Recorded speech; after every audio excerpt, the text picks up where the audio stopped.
पाठीमागच्या लेक्चरमध्ये आपण पाहिलं होतं, जी काही प्रिन्सिपल कॉजेस ऑफ क्रिप्स आहेत ते टोटल किती होते? 9 होते. त्यापैकी आपण वेव्ह ॲक्शन त्यालाच काय म्हटलं जातं, वेव्ह थिअरी पाहिलं होतं, परक्युशन थिअरी पाहिलं होतं, त्याच्यानंतर accelerating or starting of train पाहिलं होतं थर्ड, आणि fourth day accelerating or stopping the train due to application of brake पाहिलं होतं. आता याच्यानंतर 5th नंबर जो काही आहे आपला तो आहे अलाइनमेंट ऑफ ट्रॅक.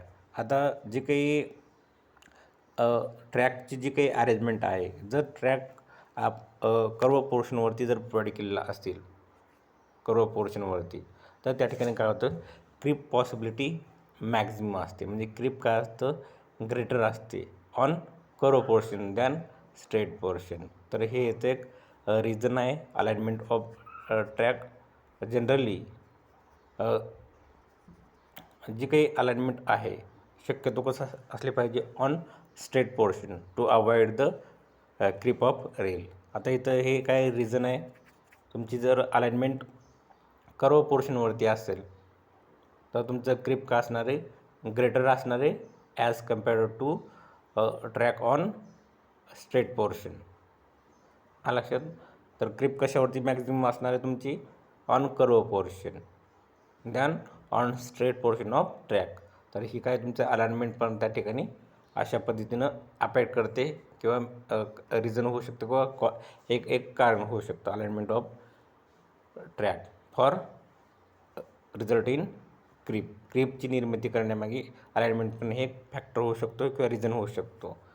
हा लक्षात. तर ह्याच्यामध्ये फक्त एवढं तर सांगता आलं पाहिजे, क्रीप मॅक्झिमम केव्हा कुठं असतं, ऑन कर्व पोर्शन. हा लक्षात. जर अलाइनमेंट कर्वड असेल तर त्या कर्व पोर्शनवर तुमची क्रीप मॅक्झिमम असतं किंवा ग्रेटर असते as compared to on straight portion of track. Straight पोर्शनपेक्षा तुमचं कर्व पोर्शनवर क्रीप मॅक्झिमम असतो किंवा ग्रेटर असतो. ही झालं 5th रिझन. Next 6 number. आता 6 नंबर जो काही कॉज आहे तो एक्सपान्शन आणि contraction of rails due to variation in temperature. जे काही टेम्परेचर आहे ते काय होतं, सीझन टू सीझन काय होतं, व्हॅरी होतं. हा लक्षात, व्हॅरी होतं. त्याच्यामुळं देखील त्या ठिकाणी अनइवन जर एक्सपान्शन झालं असेल, अनइवन कॉन्ट्रॅक्शन झालं असेल, त्यामुळं काय होईल, तुमचं जे काही रेल्स आहेत त्या ठिकाणी परत त्या ठिकाणी क्रीप फॉर्म होण्याची पॉसिबिलिटी असते. आता टेम्परेचर जर मोर असेल तर काय होईल, तुमचं रेल एखाद्या वेळेस एक्सटेंड होण्याची पॉसिबिलिटी असते. लक्षात. पण जेव्हा तुमचं टेम्परेचर डिक्रीज झालं तर काय होईल, रेल लेंथ काय होईल, डिक्रीज होईल. म्हणजे परत त्या ठिकाणी काय होईल, तुमचं हे डिक्रीज आणि इन्क्रीज झाल्यामुळं परत जर तुमचं इन्क्रीज झालं असेल तर काय होईल, जे काही फॉर एक्झाम्पल ह्याचं 1 मीटर आहे, rail number 1 metre, sorry 13 metre, आणि हे 13 मीटर आणि हे 13 मीटर, ह्या प्रत्येक रेलची लांबी.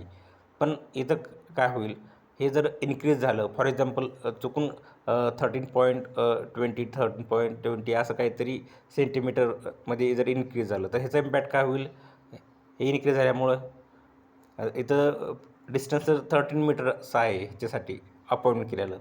मग हे जर 13 मीटरपेक्षा जर ग्रेटर झालं तर ह्याचं काय होईल, ह्या रेलला हे काय करेल, फॉरवर्ड डायरेक्शनला पुश करेल, आणि ह्याला इकडं बॅकवर्ड डायरेक्शनला ते काय करेल, पुश करेल. जर ह्याचं डिस्टन्स 13 मीटरपेक्षा जर ग्रेटर झालं असेल, कशामुळं, ड्यू टू टेम्परेचर व्हॅरिएशनमुळं. टेम्परेचरमुळं जर जे काही डिस्टन्स आहे रेलचं किंवा लेंथ इन्क्रीज झाली तर ह्याचा इम्पॅक्ट काय होईल, इथं तर 30 मीटरच डिस्टन्स आहे लक्षात, पण टेम्परेचरमुळे ते इन्क्रीज झालं तर काय होईल, इथं हे मावू शकणार नाही. मग ह्याचं जे इम्पॅक्ट काय होईल, हे काय करेल, जे काही ॲडजसन्स रेल्स आहे त्याला काय करेल, तो पुश करायचा प्रयत्न करेल. मग पुश केलं तर ह्या रेलला काय करेल, तो फॉरवर्ड डायरेक्शनला पुश करेल, आणि ह्याला काय होईल, फॉरवर्ड डायरेक्शनला पुश करेल. मग अशाच पद्धतीने तिथं काय होईल, परत रेलची त्या ठिकाणी मुवमेंट आपल्याला झालेले पाहायला मिळेल. मग त्या ठिकाणी रेलची जी काही मुवमेंट आहे इन लॉंगिट्युडनल डायरेक्शन त्याला काय म्हटलं जातं, आपलं क्रीप. म्हणजे परत त्या ठिकाणी रेलची मुवमेंट झाली, मग त्या ठिकाणी क्रीप काय झालं,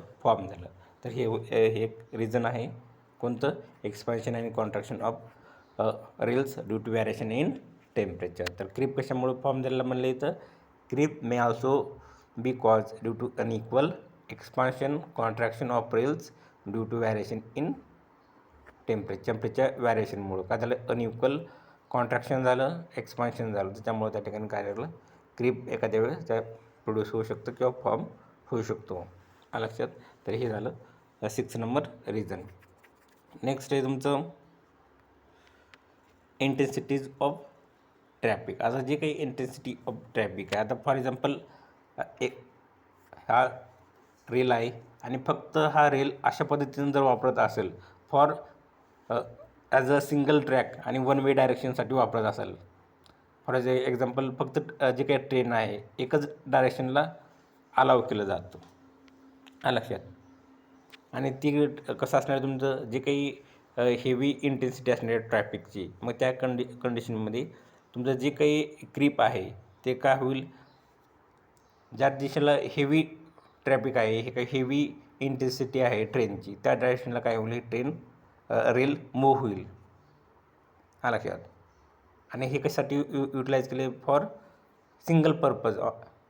लक्षात. म्हणजे ह्याचं जे काही ह्या ट्रॅकचं युटिलायझेशन आहे फक्त सिंगल डायरेक्शनसाठी युटिलाइज केलेलं असेल, तर त्या केसमध्ये तुमचं जे काही क्रीप आहे ते काय होतं, वन डायरेक्शनला त्या ठिकाणी क्रिएट झालेलं असेल. म्हणजे जी वन डायरेक्शन कोणती असणार आहे, डायरेक्शन ऑफ लोकोमोटिव्ह असणार आहे. ज्या दिशेला तुमचं ट्रेन मूव्ह होणार आहे त्याच दिशेला त्या ठिकाणी काय होईल, तुमच्या रेलची मुवमेंट होईल. मग त्या ठिकाणी रेलची मुवमेंट झाली म्हणजे तुमचं काय झालं, त्या ठिकाणी क्रीप फॉर्म झालं. आता इथं बघू आपण, in single line track creep will be resulted in the direction of heavy traffic, heavy intensity of traffic. या ठिकाणी जे काही सिंगल लाईन ट्रॅक आहे त्या ठिकाणी क्रीप कशामुळं फॉर्म झालेलं आहे, तर जी काही दिशा आहे हेवी ट्रॅफिकची, जी काही दिशा आहे त्यामुळे झाले, ज्या दिशेला हेवी ट्रॅफिकची दिशा आहे त्याच्यामुळे त्या ठिकाणी काय झाले, क्रीप फॉर्म झाले. कारण त्या ठिकाणी काय झालं, तुमचं जे काही ट्रेन्स आहेत ते वन दिशेला एकाच डायरेक्शनला मूव्ह होतात आणि ते जे काही लोड आहे तो कसा असणार आहे, हेवी असणार आहे. त्याच्यामुळं जे काही क्रीप आहे ते काय होणार आहे, फक्त एकाच डायरेक्शनला फॉर्म होणार आहे. मग त्या ठिकाणी अशा पद्धतीचं जे काही क्रीप होईल किंवा लॉंग टर्म मुवमेंट होईल त्याला काय म्हटलं जातं, क्रीप म्हटलं जातं. द नेक्स्ट आहे, in double line track the creep occurs in both direction in direction of movement of train. आता इथं काय होणार तुमचं, जे काही आता हा ट्रॅक आहे याच्यावरून ट्रेन जी काही डायरेक्शन आहेत बोथ डायरेक्शनल ट्रेन मूव्ह करतात ते, कारण हे ड्युअल पर्पज आहे. हे ट्रेन जाण्यासाठी पण युटिलाइज केलं जातं आणि येण्यासाठी आउट गोईंग आणि कमिंगसाठी पण ह्या ट्रॅकचा वापर केला जातो. मग अशा केसमध्ये जे काही रेल मुवमेंट असणार आहे ते कसं असणार आहे, बोथ डायरेक्शनला असणार आहे. लक्षात. आणि जेव्हा ह्याच्यावर मुवमेंट कधी होणार आहे, ज्या दिशेला तुमचं डायरेक्शन ऑफ मुवमेंट असेल, रेलची मुवमेंट असेल त्याच दिशेला ह्याच्यामध्ये डबल लाईनमध्ये तुमचं क्रीप त्या ठिकाणी फॉर्म होणार आहे. जर तुमचं ट्रेन राईट साईडला मूव्ह होत असेल तेव्हा तुमचं क्रीप पण काय होईल, राईट डायरेक्शनला त्या ठिकाणी फॉर्म झालेला असेल, म्हणजे रेलची मुवमेंट राईट डायरेक्शनला तिथं झालेली दिसेल. किंवा तुमचं ट्रेन लेफ्ट साईडला जात असेल तर तुमचं क्रीप काय होईल, रेल लेफ्ट डायरेक्शनला पुश झालेला दिसेल किंवा लेफ्ट डायरेक्शनला पुश झालेला दिसेल. मग अशा पद्धतीनं त्या ठिकाणी काय होतं, ज्या दिशेला इंजिनची हे आहे, दिशा आहे किंवा मुवमेंट डायरेक्शन आहेत, इंजिन मुवमेंट डायरेक्शन, त्या डायरेक्शनला काय होईल, तुमचं क्रीप त्या ठिकाणी किंवा लॉंग टर्म मुवमेंट रेलची झालेलं दिसून येईल. याला म्हटलं जातं क्रीप ऑफ रेल. इथं काय आहे, मुवमेंट झालं म्हणजे रेलची, इथं काय झालं, त्या ठिकाणी क्रीप तुमचं झालेलं दिसेल. लक्षात. आणि जी काही बोथ तुम्हाला याच्यामध्ये सांगितलं आहे, जे काही डबल लाईन ट्रॅक आहे त्या ट्रॅकमध्ये क्रीप कुठं आढळलं जातं, बोथ ट्रॅकमध्ये. लक्षात. बोथ ट्रॅकमध्ये म्हणजे इथं काय नेमकं कुठं आढळलं जातं, तुमची जी काही डायरेक्शन आहे, direction of movement of train त्या डायरेक्शनला त्याचं काय केलं जातं, क्रीप ऑकर जातं. म्हणजेच ट्रेनच्या डायरेक्शनला तुमचं क्रीप त्या ठिकाणी तर तुम्हाला ऑब्झर्व तिथं प्रोड्यूस झालेलं दिसेल. नेक्स्ट आहे तुमचं ग्रॅडियंट ऑफ ट्रॅक. आता तुमच्याकडे 2 ग्रॅडियंट आहेत. एक स्टीप ग्रॅडियंट आहे, जास्तीचा उतार असलेलं ग्रॅडियंट आहे, आणि एकदम प्लेन ग्रॅडियंट आहे किंवा रोलिंग ग्रॅडियंट आहे. तर जेव्हा तुमचं ट्रेन डाऊनवर्ड डायरेक्शनला मूव्ह होईल तेव्हा काय होईल, तुमचं मॅक्झिमम जे काही व्हील प्रेशर आहे त्या रेलवरती ॲक्ट होईल, आणि रेल काय होईल, त्याचा तिथं प्रयत्न करेल तो काय व्हायचा, पुश व्हायचा, फॉरवर्ड पुश व्हायला किंवा डाऊनवर्ड डायरेक्शनला मूव्ह होण्याचा तो प्रयत्न करेल. कारण तुमचं व्हील लोड आल्यामुळं तो काय होईल, व्हील लोड ॲक्ट होतो, आणि एक तर तुमची हे जी ग्रॅडियंट आहे एकदम स्टीप आहे आणि ऑन डाऊनवर्ड डायरेक्शन आलं घ्यात अशा पद्धतीचं असेल तर तुमचं क्रीप काय होईल, डाऊनवर्ड डायरेक्शनला तुमचं रेल त्या ठिकाणी मूव्ह व्हायचा प्रयत्न करेल. आलं घ्यात. मग त्या ठिकाणी स्टीप ग्रॅडियंट असेल तर त्या ठिकाणी कोणत्या डायरेक्शनला तुमचं क्रीप होईल किंवा रेलची मुवमेंट होईल, towards downward direction, towards downward direction आलं घ्यात. मग अशा पद्धतीनं तुमचं ग्रॅडियंट स्टीप असेल तर तुमचं ज्या दिशेला उतार आहे त्या दिशेला तुमच्या रेलची मुवमेंट होण्याची पॉसिबिलिटी असते. रेलची मुवमेंट होण्याची पॉसिबिलिटी म्हणजे त्या ठिकाणी क्रीप त्या ठिकाणी ऑकड होण्याची पॉसिबिलिटी असते. बघू आता एक्सप्लेनेशनमध्ये. क्रीप इज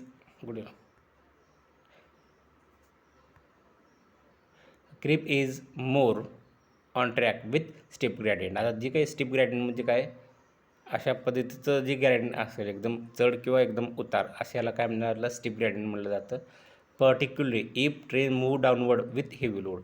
आता इथे काय म्हणलं आहे, तुमचं जे काही क्रीप आहे कधी आढळणार, जेव्हा तुमचं ट्रेन आहे जर डाऊनवर्ड डायरेक्शनला मूव्ह होत असेल विथ हेवी लोड, त्याच्यामध्ये जास्तीचं वजन असेल तेव्हा ते काय करणार, तुमचा रेल जो आहे तो डाऊनवर्ड डायरेक्शनला काय होईल, इथं मूव्ह होईल, डाऊनवर्ड डायरेक्शनला रेल मूव्ह होईल. म्हणजे त्या ठिकाणी काय होईल, क्रीप फॉर्म झाला. रेल मुवमेंट डाऊनवर्ड डायरेक्शनला झाली म्हणजे त्या ठिकाणी परत काय तुमचं रेलची मुवमेंट झाली म्हणजे त्या ठिकाणी क्रीप काय झालं, तुमचं फॉर्म झाला. आलं लक्षात. If train move downwards with heavy loads.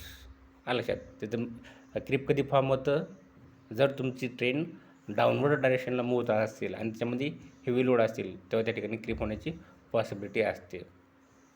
ठीक झालं. हे झालं 8 नंबर. आता अदर रिझन्स आहेत त्याच्यामुळं तुमचं क्रीप होऊ शकतो. कशामुळं होऊ शकतो बघू. 9 number. In addition to this creep may also cause due to following reasons. आता जी काही क्रीप आहे किंवा रेलची जी काही मुवमेंट आहे ते कशामुळं होऊ शकते. Improper consolidation of formation bed of track. आता जे काही सॉईलचं जे काही फॉर्मेशन बेड असणार आहे तुमचं रेल्वेचा, त्याच्यामध्ये जर वॉटर असेल आणि ते वॉटर रिमूव्ह नाही किंवा ड्रेन आऊट नाही झालेलं असेल तर काय होईल, त्या तुमच्या ठिकाणी रेलचं क्रीप होऊन जाईल. कारण ती जी काही फॉर्मेशन आहे, आता फॉर एक्झाम्पल हे रेलचं फॉर्मेशन आहे आणि हे पूर्ण एंटायर सॉईलचं असेल आणि याच्यामधलं जर वॉटर नाही रिमूव्ह झालं किंवा यातून वॉटर बाहेर नाही गेलेलं असेल तर काय होईल तुमचं, तर हे काय होईल, याचं स्वेलिंग होईल. आलक्यात म्हणजे ह्याचा फुगवटा होईल आणि ह्या रेल काय होईल, इकडं त्याचं जे काही डिस्टर्बन्स त्या ठिकाणी रेलला पोचून जाईल. एकतर जर ते ट्रान्सफर झालं तर हे काय होईल, ट्रान्सफर डायरेक्शनला जर तुमचं स्विलिंग झालेलं असेल तर तुमचं जे काही रेल आहे ह्याचं शिफ्टिंग करेल. लक्षात. आणि ट्रान्सफर लॉंगिट्युडनल डायरेक्शनला जर हे स्विलिंग झालेलं असेल तर तुमचं काय होईल, रेल हे बॅकवर्ड किंवा फॉरवर्ड डायरेक्शनला पुश करेल. मग परत त्या ठिकाणी तुमचं काय होईल, त्या ठिकाणी क्रीप त्या ठिकाणी फॉर्म होईल. म्हणून तुमचं त्या ठिकाणी जर फॉर्मेशन बेड असेल त्याच्यातलं वॉटर जनरली रिमूव्ह करायला पाहिजे. लक्षात. किंवा एक्सपान्शन ऑफ वॉटर करायला पाहिजे. त्या ठिकाणी वॉटर ड्रेन आऊट झालं तर त्या ठिकाणी तुमचं जे काही क्रीप ऑफ रेल प्रिव्हेंट करता येईल. इम्प्रॉपर कन्सॉलिडेशन म्हणजे काय, त्यातलं जे काही वॉटर आहे सॉईलमध्ये किंवा फॉर्मेशन बेडमधलं त्याला रिमूव्ह नाही केलेलं असेल तर त्याला काय म्हटलं जातं, इम्प्रॉपर कन्सॉलिडेशन म्हटलं जातं. आणि इम्प्रॉपर कम्पॅक्शन म्हणजे काय, त्या इयरमध्ये किंवा इन्फॉर्मेशनमध्ये जर इयर असेल तर इयर नाही रिमूव्ह केलं तर त्या ठिकाणी त्याला काय म्हणलं जातं, इम्प्रॉपर कन्सॉलिडेशन कम्पॅक्शन म्हणलं जातं. कधी जर त्यातली इयर नाही रिमूव्ह केलं तर त्याला इम्प्रॉपर कॉम्पॅक्शन म्हणतात. आणि वॉटर नाही रिमूव्ह केलं तर त्याला काय म्हटलं जातं, इम्प्रॉपर कन्सॉलिडेशन. हे कधी सिच्युएशन फॉर्म होते, इम्प्रॉपर कन्सॉलिडेशन त्याच्यामध्ये वॉटर सिपेज झालेलं किंवा झिरपलेलं वॉटर बाहेर येण्यासाठी दुसरा वे नसेल तर वॉटर त्या ठिकाणी स्टोअर होऊन राहतं आणि त्याचा इम्पॅक्ट काय होतो, फॉर्मेशन बेडवरती होतो. म्हणून त्याला काय म्हणलं जातं, improper consolidation. Next, insufficient number of ballast. आता जे काही रील्स आहेत त्या रीलवरती स्टँडर्ड नॉर्म्सनुसार जर ब्लास्ट नाही बसवले असतील, सॉरी हे ब्लास्ट इथे आणि हे तुमचे काय स्लीपर, हे तुमचे स्लीपर. आता हे तुमचं जे काही ट्रेन आहे किंवा रेल आहे त्याच्यावरती सफिशियंट अमाऊंटमध्ये तुमचे जर ब्लास्ट इथं बसलेले नाही किंवा स्ट्रॉंग क्वालिटीचे, जे त्याला आपण इथं खडी म्हणतो, ब्लास्टला खडी किंवा गिट्टी किंवा स्टोन्स, पेबल्स असं त्याला म्हणतो आपण, जे काही ब्रोकन स्टोन्स असतात ते इथं प्रोव्हाइड केलेले असतात. मग सफिशियंट अमाऊंटमध्ये नाही बसवलेलं असेल तर त्या ठिकाणी काय होईल, तुमचं क्रिप होण्याची पॉसिबिलिटी असते. Next, improper packing of ballast. आता जे काही तर सफिशियंट अमाऊंटमध्ये तुमचं ब्लास्ट नाही बसवलं तर नेक्स्ट तुमचं इम्प्रॉपर पॅकिंग ऑफ ब्लास्ट. आता ब्लास्ट लूज कंडिशनलाच बसलेले असेल तरी त्या ठिकाणी क्रिप होण्याची पॉसिबिलिटी असते. Next, use of improper and faulty sleeper. आता त्या ठिकाणी परत त्याने रिझन दिलेलं आहे, इम्प्रॉपर म्हणजे व्यवस्थित नाही बसलेलं, आणि दुसरं काय फॉल्टी म्हणजे चुकीचे स्लीपर त्या ठिकाणी बसवलं तरी काय होतं, तुमचं क्रिप होण्याची पॉसिबिलिटी असते. Next, poor drainage. आता पुअर ड्रेनेजमध्ये तुमचं पहिल्याचं पॉईंटचा रिलेटेड आहे, इम्प्रॉपर कन्सॉलिडेशन जे होतं त्याच्या रिलेटेड आहे. जर तिथं प्रॉपर ड्रेनेज असलं असतं तर तिथं इम्प्रॉपर कन्सॉलिडेशन नाही झालं असतं, म्हणजेच त्या ठिकाणी पुअर ड्रेनेज होतं. Next, improper maintenance of track, gauge and joints. जे काही ट्रॅक आहे त्याचं व्यवस्थितरित्या त्यांनी देखभाल केलेलं नसेल तेव्हा एक तुमचं क्रिप ऑफ रेल होण्याची पॉसिबिलिटी असते. Next, creep is more on the track having steep gradient, जे की आपण पाठीमागच्या ह्याच्यामध्ये भेटलं होतं, ग्रॅडियंट ऑफ ट्रॅक.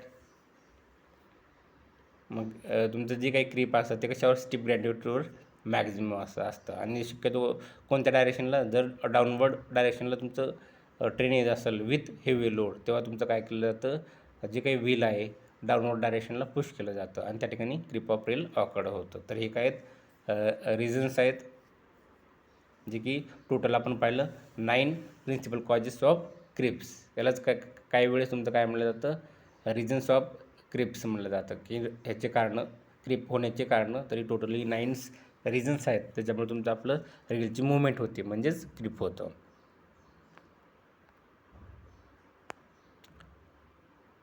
आता रेमिडीज. आता उपाय कोणते कोणते आहेत किंवा मेजर्स ऑफ क्रिप्स. आता उपाय कोणते कोणते आहेत बघू आपण. Remedies of prevention of creep. आता क्रिप जर तुम्हाला होऊ द्यायचं नाही तर काय काय आहे, किंवा एखाद्या वेळेस झालं तर तिथं काय करायला पाहिजे, तर हे रेमिडीज आहेत किंवा यालाच म्हणलं जातं प्रिव्हेन्शन ऑफ क्रिप किंवा मेजर्स ऑफ क्रिप. आता ह्याच्यामध्ये बघा आपण, जर एखाद्या वेळेस क्रिप झालं तर काय काय करायला पाहिजे. If the creep is intensively visible, the remedy is to pull back the rails. For doing this, first inspect the track, note the extent of pulling back and determine the point from which to begin. आता जर एखाद्या वेळेस तुम्हाला क्रिप ठळकपणे दिसत असेल, लक्षात, जर तुम्हाला क्रिप ठळकपणे दिसत असेल तर त्यासाठी काय काय करायला पाहिजे, जे काही रेल आहे ते काय करायला पाहिजे, परत त्याच्या ओरिजिनल पोझिशनला ओढलं पाहिजे, लक्षात. To pull back the rail at original position. ते जे काही रेल आहे तुम्हाला ठळकपणे जर क्रिप झालेला दिसत असेल ठळकपणे, तर पहिल्या लाईनमध्ये काय म्हणले, इफ क्रिप इज डिस्टिंग्युटली विजिबल. तर तुम्हाला क्लिअर तुम्हाला किंवा ठळकपणे जर तिथं क्रिप दिसत असेल तर तुम्ही काय करणार, तो उपाय म्हणून जी काही रेल आहे तो काय करणार, to pull back the rail at original position. जे काही ओरिजिनल पोझिशन त्याला तुम्ही ओढणार. मग हे करण्यासाठी फर्स्ट तुम्ही काय करणार, जे काही ट्रॅक आहे त्याची पाहणी करणार, त्याच्या इन्स्पेक्ट करणार, नोट करणार जे किती प्रमाणात तुमचं क्रीप तुम्हाला पाठीमागे ओढायचे आहे, त्याचं अमाऊंट तिथं तुम्ही कॅल्क्युलेट करणार. किती तुम्हाला नेमकं ओढायचं आहे ते तेवढ्याच पद्धतीने हे करणार. आणि कोणत्या पॉईंटपासून ते ओढायचे आहे, जे काही सुरुवातीचा पॉईंट आहे ते ठरवणार तुम्ही. Determine the point from which to begin. तुम्हाला कुठल्या पॉईंटपासून चालू करायचे आहे तो पॉईंट याच्यामध्ये तुम्ही काय करणार, नोट आऊट करणार. तर हे झालं तुमचं फर्स्ट रेमेडी किंवा फर्स्ट प्रिव्हेन्शन ऑफ क्रीप. मग ह्याच्यासाठी कोणते कोणते ॲक्सेसरीज लागतात तुम्हाला, तर ह्याच्यामध्ये क्रोबार लागतात तुम्हाला, हुक्स लागतात. मग ह्याच्यामध्ये तुम्हाला हे तर लागतात. परत काही वेळेस तुम्हाला सफिशियंट अमाऊंटमध्ये ब्लास्ट लागतात, जे की गिट्टी लागते. त्यासाठी जे काही पॅकिंग करण्यासाठी जे काही स्लीपर असतात किंवा स्लीपरच्या खाली किंवा 2 स्लीपरच्या मध्ये आपलं काय करायचं असतं, ब्लास्ट सफिशियंट अमाऊंटमध्ये फिलअप करायचं असतं, प्रॉपरली पॅक करायचं असतं. तर हे काय अशा पद्धतीनं हे प्रोव्हिजन करून आपण क्रीप त्या ठिकाणी ट्रीट करू शकतो. एखाद्या वेळेस क्रीप जरी झालेला असेल तर त्याला ट्रीटमेंट अशा पद्धतीने देऊन ते क्रीप त्या ठिकाणी प्रिव्हेंशन करू शकतो. नेक्स्ट आहे तुमचं provision of anchors and anti creeper. आता ह्याच्यामध्ये काय आहे तुमचं, जे काही रेल्स आहेत लक्षात, जे काही रेल्स आहेत आणि हे स्लीपर असतं त्याच्यावरती. आता हे रेल्स ह्या फॉरवर्ड डायरेक्शनला मूव्ह होणे म्हणून आपण ह्याला काय करू शकतो, जे काही स्लीपर आहेत आणि हे रेल आहेत इथं आपण काय करू शकतो, याला अँकर आणि अँटी क्रीपर इथं बसू शकतो. जे की स्लीपर आणि ह्या रेलला आपण याला अँटी क्रीपर असं बसवू शकतो. जेणेकरून तुम्हाला हे क्रॉस सेक्शनमध्ये दाखवून देऊ.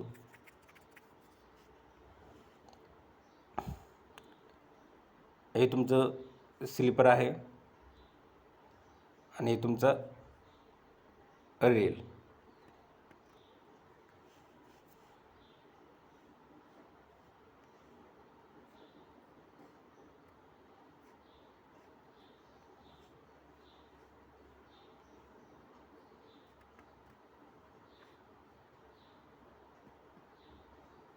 आणि हे स्लीपर मी फक्त एकच हे केले. तर या ठिकाणी तुम्ही जे काही अँटी क्रीपर बसून असं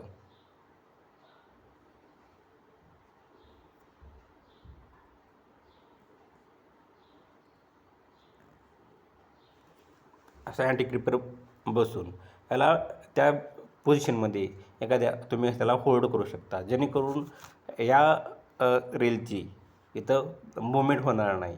मग अशा पद्धतीचं त्याचं अँटी क्रीपरचं प्रोव्हिजन करून काय करायचं, स्लीपर आणि रेलला त्या ठिकाणी होल्ड करून ठेवायचं बाय युजिंग अँकर्स आणि अँटी क्रीपर्स. त्याच्यामुळं काय होणार नाही, रेलची मुवमेंट होणार नाही. मग अशा पद्धतीचं आपण त्या काय करू शकतो, क्रीप प्रिव्हेंट करू शकतो. मग इथं काय आहेत तुमचं काय काय लागू शकतं त्याला, तर 4 अँकर्स लागू शकतात पर रेल्स. कधी लागू शकतात 4 अँकर्स, जर तुमचं क्रीप 7.5 सेंटीमीटर टू 15 सेंटीमीटर असेल, प्रत्येक महिन्याला होत असेल तर त्याला 4 अँकर्स लागतात एका रेलसाठी. जर तुमचं क्रीप 22.5 ते 25 सेंटीमीटर पर मंथ होत असेल तर त्यासाठी एका रेलसाठी 6 अँकर्स लागतात, जे की आत्ता आपण डायग्राममध्ये ड्रॉ केलं होतं. 6 अँकर्स त्या ठिकाणी रिक्वायर्ड आहे. जर तुमचं क्रीप 22.5 ते 25 सेंटीमीटर पर लेंथ होत असेल एका महिन्याला, तर त्या ठिकाणी जे काही अँकर्स रिक्वायर्ड आहेत, ते किती अँकर्स रिक्वायर्ड आहेत, 6 रिक्वायर्ड आहेत. 6 अँकर रिक्वायर्ड आहेत एका रेलसाठी. कधी, जेव्हा तुमचं क्रीप 22.5 ते 25 सेंटीमीटर होत असेल तर एका महिन्याला, तेव्हाच 6 अँकर त्या ठिकाणी रिक्वायर्ड आहेत. आणि जर तुमचं creep 7.5 to 15 centimetre per month होत असेल तर 4 अँकर्स रिक्वायर्ड फॉर 1 रेल किंवा पर रेल. एका रेलसाठी 4 अँकर्स रिक्वायर्ड असतात when creep is occurred in between 7.5 to 15 centimetre per month. आता परत हे जे काही अँकर्स आहेत, अँटी क्रिपर्स आहेत, आणखी कुठं वापरलं जातं क्रिप प्रिव्हेंट करण्यासाठी? At level crossing. ज्या ठिकाणी लेवल क्रॉसिंग असेल किंवा यार्ड्स असतील किंवा places of heavy brake application अशा ठिकाणी देखील अँकर्स आणि अँटी क्रिपर्स युटिलाइज केलं जातं to prevent the creep of rail. रेलचं क्रिप टाळण्यासाठी जे काही अँकर्स आहेत ते कुठं वापरलं जातं? Anchors and anti-creepers are also used at level crossing, in yards, places of heavy brakes to prevent the creep of rail. या ठिकाणी देखील अँटी क्रीपर अँकर्स युटिलाइज केलं जातं. कोणत्या कोणत्या ठिकाणी? लेवल क्रॉसिंगच्या ठिकाणी, यार्डच्या ठिकाणी, आणि ज्या ठिकाणी हेवी ब्रेक ॲप्लिकेशन होणार आहे त्या ठिकाणी हे अँकर्स युटिलाइज केलं जातं. कशासाठी? For prevention of creep of rail. तर क्रीप प्रिव्हेंट करण्यासाठी या ठिकाणी देखील अँकर्स आणि अँटी क्रीपर युटिलाइज केलं जातं. नेक्स्ट आहे यूज ऑफ स्टील स्लीपर. आता sleeper should be of such type with such fittings that they prevent the rail from creeping on them. Steel through sleepers are best for this purpose. आता याच्यामध्ये तुम्हाला इथं through आहे THROUGH through slippers, जी की इथं correct spelling आहे ह्याच्यामध्ये.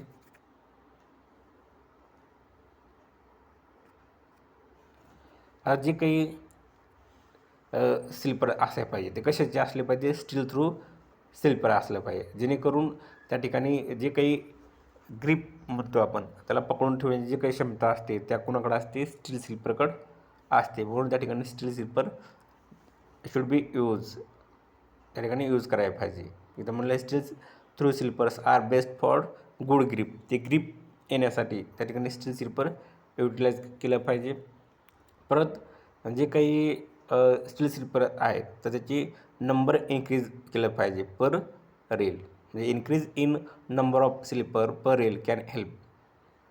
आता जर त्या ठिकाणी जी काही रेलची संख्या आहे जर वाढवली तर त्या ठिकाणी काय होतं? काय होऊ शकतं? आपलं क्रीप त्या ठिकाणी रिड्यूस होऊ शकतं. म्हणजेच जे काही रेल आहे रेलवरती number of steel sleeper place केलं म्हणजे तेवढ्या ठिकाणी काय होतं? तुमचं अँकर लावून याला आपण स्लीपर आणि रेल या ठिकाणी ते अँकर लावून आपण त्याला कनेक्ट करू शकतो. जे की पाठीमागे मी डायग्राम काढली होती. इतक्या ठिकाणी याला धरून ठेवले असल्यामुळं किंवा होल्ड केल्यामुळं हे रेल इथं मुवमेंट होणार नाही. म्हणजे रेलची मुवमेंट होणार नाही म्हणजेच त्या ठिकाणी क्रीप त्या ठिकाणी फॉर्म होणार नाही. म्हणजे क्रीप फॉर्म रिड्यूस त्या ठिकाणी ऑटोमॅटिकली होऊन जाईल जर त्या ठिकाणी नंबर ऑफ स्लीपर इन्क्रीज केले तर. परत ह्याच्यामध्ये जे क्लास पॉईंट दिले, one should provide sufficient ballast and packing with care. आता पाठीमागे हा पॉईंट डिस्कस केलेला आहे. त्या ठिकाणी नंबर ऑफ सफिशियंट अमाऊंटमध्ये ब्लास्ट त्या ठिकाणी प्लेस केलं पाहिजे in between sleeper and below the sleeper. जे काही ॲग्रिगेट आहे, जो काही खडी आहे, जे काही स्टोन्स आहेत किंवा क्रस्ट ॲग्रिगेट आहे ते प्रॉपरली फिलअप केलं पाहिजे in between sleeper and below the sleeper to absorb the load. जे काही ट्रेनवरचा जो काही लोड येणार आहे त्याला शोषून घेण्यासाठी इथं ब्लास्टचं प्रोव्हाइड केलं पाहिजे with proper packing with care. काळजी घेऊन त्या ठिकाणी व्यवस्थित ते बसवलं पाहिजे. तर हे झाले आपलं remedies of prevention of creep. Creep होण्यासाठी जे काही उपाय होते क्रीप होऊ नये म्हणून ते आपण विविध उपाय केलेले होते, त्याला म्हटलं जातं रेमेडीज. आणि हे रेमेडीज कशाच्या होत्या? तर क्रीप अवॉइड करायच्या किंवा क्रीप टाळण्यासाठी हे रेमेडीज होत्या. इतक्या 3 गोष्टी तिथं फॉलो केल्या म्हणजेच तिथं क्रीप कंट्रोलमध्ये येतं किंवा अवॉइड होतं किंवा प्रिव्हेंट होतं. आता ह्याच्यानंतर काय?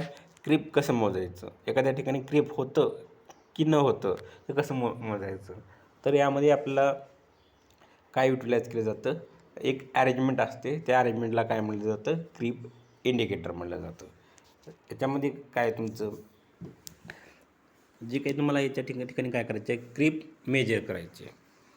मग क्रीप मेजर करण्यासाठी त्या ठिकाणी काय केलं जातं? क्रीप इंडिकेटर युटिलाइज केलं जातं. आता ही अरेंजमेंट बघा, ही जी काही टोटल आहे ही अरेंजमेंट आहे. तर आता हे याचे एक्सप्लेनेशन करते वेळेस आता हे काय तुमचं क्रीप इंडिकेटर आहे आणि ह्याचा जो काही यूज केला जातो कशासाठी केला जातो to measure the creep measure करण्यासाठी याचा उपयोग केला जातो. कशाचा? Creep indicator. कशाचा? Creep indicator. इथं दिलेलं तुम्हाला क्रीप इंडिकेटर कशासाठी युटिलाइज केलं जातं? To measure the creep. त्या ठिकाणी क्रीप होतं का नाही हे मोजण्यासाठी इथं ह्याचा कशाचा वापर केला जातं? क्रीप इंडिकेटरचा. आता याच्यामध्ये सुरुवातीला काय करायला पाहिजे? दोन जे काही पोस्ट आहेत ते पोस्ट त्या ठिकाणी काय करायला पाहिजे? बसवायला पाहिजे. पहिला जे काही पॉईंट आहे याच्यामध्ये क्रीप मेजर करते वेळेस आता हे तुम्हाला माहितीच आहे. हा रेल 1 आहे, हा रेल 2. तर ह्याच्या दोन्ही साईडला यांनी काय केलेलं आहे? पोस्ट प्लेस केलेला आहे. जे काही पोल आहेत, पोल 1 नंबर, पोल 2 काय केलेलं आहे? दोन्ही साईडला त्यांनी हे पोल त्याचं प्लेस केलेलं आहे किंवा एम्बेड केलेलं आहे. तर काय लक्षात? आता इथं सुरुवातीला काय केलं आहे? त्या पोल प्लेस केलं कुठं? On both side of rail. जे काही रेल्वे ट्रॅक आहे त्याच्या दोन्ही साईडला त्यांनी काय केलेलं आहे? तर पोस्ट बसवलेला आहे. आणि तिसरी जी काही आता हा पहिला पॉईंट झाला. काय केलं याच्यामध्ये क्रीप मेजर करते वेळेस?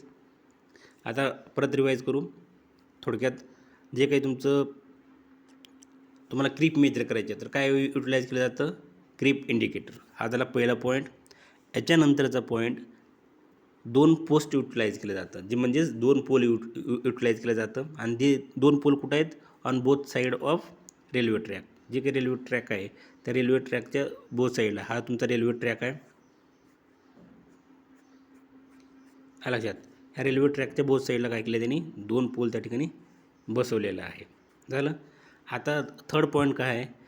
ह्या पोलची लेवल आणि स्लीपरची लेवल काय आहे? सेम आहे. हा लक्षात.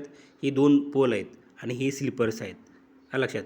म्हणजेच पोल्स आणि स्लीपर हे स्लीपर 1 2 असं पुढे रेल एक्सटेंड झालेलं असेल 3 असं कंटिन्यू असतील.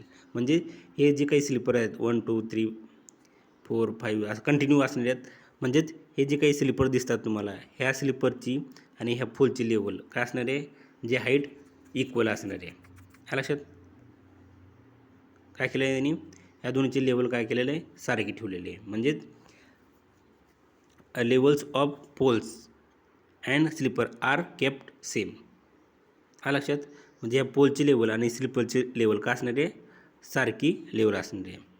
हा लक्षात. जे काही स्लीपर आहेत याची लेवल काय असणार आहे? सर्वांची सारखी असणार आहे. झालं. नेक्स्ट आता इथं काय केलेलं आहे?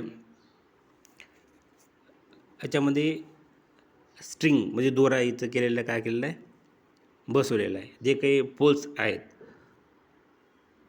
ह्या पोलचं सेंटर आणि ह्या पोलचं सेंटर ह्या दोन्ही सेंटरमधून काय केलं आहे? त्यांनी एक स्ट्रिंग म्हणजे दोरा प्लेस केलेला आहे किंवा स्ट्रेच केलेला आहे, ताणलेला आहे. हा लक्षात. स्ट्रिंग म्हणजे दोरा आणि स्ट्रेच केलं म्हणजे ताणणे. स्ट्रेच त्या ठिकाणी स्ट्रेच केलेलं आहे. जे काही स्ट्रिंग आहे ह्या दोन्हीच्यामध्ये स्ट्रिंग स्ट्रेच केलेलं आहे. आलं ताणलेलं आहे. मग ताणल्यानंतर काय होईल? जे काही हे तुम्हाला इथं स्ट्रिंग दिसते मग जे स्ट्रिंग काय होईल? ह्याची जी काही लेवल आहे ह्या पोस्टची मी तुम्हाला काय म्हणलं होतं? स्लीपर आणि ह्या पोलची लेवल सारखी आहे. जी काही हाईट आहे ते काय असणार आहे? सारखी आहे. त्याच्यामुळं काय होईल?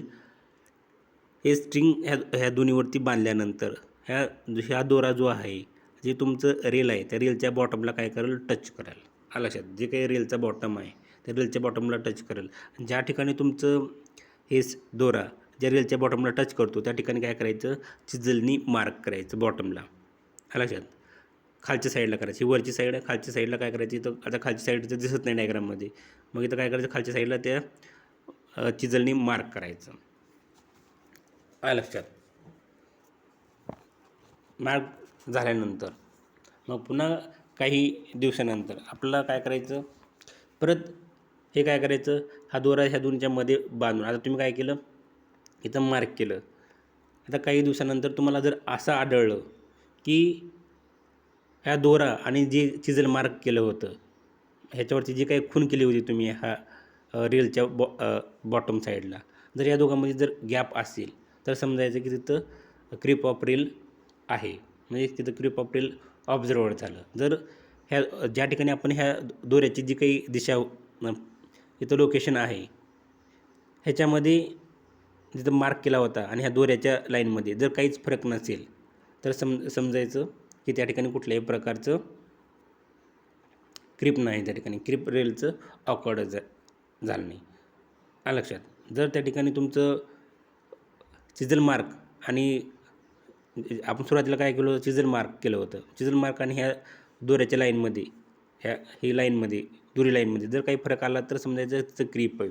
चुकून तुमचं काही वेळेस काय होईल, हा रेल मूव्ह होईल नेक्स्ट, जर क्रीप असेल तर हा रेल काय होईल, मूव्ह होईल आणि जे मार्क आहे तो पुढच्या ह्याला निघून जाईल. लक्षात, पुढल्या बाजूला निघून जाईल रेल मूव्ह झाला तर. आणि आपण दोरा ताणलं तर मग ते चिजल मार्क आणि हा दोरा एकमेकाला काय मॅच होणार नाहीत, कारण आपण सुरुवातीला जेव्हा हे दोरी बसवली होती ह्या दोरीच्या बाजूला खालीच ह्याला बरोबर त्याचं काय केलं होतं आपण, मार्क केलं होतं. लक्षात. मग ती मार्क इथं असं द्यायला नाही, ती कशामुळं नाही तर रेलची मुवमेंट झाल्यामुळं ती मार्क कुठंतरी पुढे निघून गेलेला असेल स्लाईटली. मग तो मार्क आणि ही दोरी याच्यातलं जे काही डिस्टन्स असणार आहे ते का असणार आहे, तुमचं क्रीप असणार आहे. लक्षात. आता इथं बघा, हे रेल जरा मूव्ह झालेला आहे, पुढे निघून गेलेला आहे. मग हा पॉईंट इथं आलेला आहे, तो मार्किंग पॉईंट, आणि हा दोरा त्याच ठिकाणी राहणार आहे. लक्षात. जे मार्क केलेला होता पॉईंट तो काय केला, स्लाइटली पुढे निघून गेला आहे. मग ह्या दोघातला जे काही डिस्टन्स आहे ते काय, क्रीप आहे. लक्षात. जर रेल मूव्ह गेला तर त्या दोन्हीमध्ये एक डिस्टन्स क्रिएट होणार आहे. आणि जर क्रीप नाही झाला असतील तर काय होईल, तुमचं चिजल मार्क आणि दोरी हे काय असणार, तुमचं एकाच लाईनमध्ये असणार आहेत. लक्षात. ज्या ठिकाणी आपण चिजल मार्क केलं होतं ती मार्क ह्या दोन्ही ह्याच्यावर केलं होतं रेलवरती, हे का असण्यात, हे सर्व एकाच लाईनमध्ये चिजल मार्क आणि दोरी हे एकाच लाईनमध्ये असणार आहे. मग त्या ठिकाणी समजायचं ती कुठल्याही प्रकारची इथं क्रीप ऑकवर्ड झालेलं नाही किंवा रेलची मुवमेंट झालेली नाही. अशा पद्धतीने आपण काय करायचं, क्रीप ऑफ रेल मेजर करू शकतो. तर एकदम सोपा पॉईंट आहे. तर आता पुढचा जो काही पॉईंट आहे पुढच्या लेक्चरला आपण कव्हर करू. धन्यवाद.